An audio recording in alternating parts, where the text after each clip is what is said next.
Last Sunday একদম সুন্দর সাজুগুজু করে আমি রেডি হয়ে গেছিলাম প্রীতিজনের এক্সিবিশনে যাব বলে। আমার সঙ্গে ছিল অঙ্কিতা মামনি।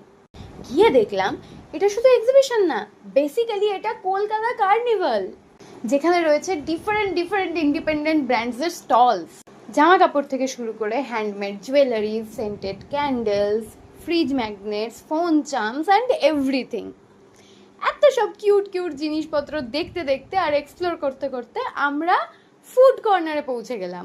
তারপর একটা কিউট বেকারি স্টল দেখে আমাদের ভীষণ সুইট ক্রেভিং হলো, আর আমরা নিয়ে নিলাম একটা ম্যাঙ্গো কাপকেক।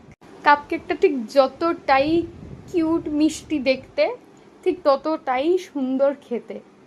ক্রিমটা তো মানে মুখে দিতেই মিলিয়ে গেল। অলসো ওদের ইনস্টাগ্রাম পেজ ফলো করার রিওয়ার্ড হিসেবে ওরা আমাদেরকে ফ্রিতে ডেজার্ট ট্রিট দিয়েছে। ইয়ে! And finally I got the chance to meet Preeti. She is so humble and sweet in person. তারপর আমরা বাড়ি ফেরার আগে একটু পেট পুজো করতে গেলাম MQXT. Cheesy cheesy chicken, beverages and live talks with a female friend. Heaven. Anyway, অনেক রাত হয়ে গেছে, বাড়ি ফিরতে হবে। Tata, by.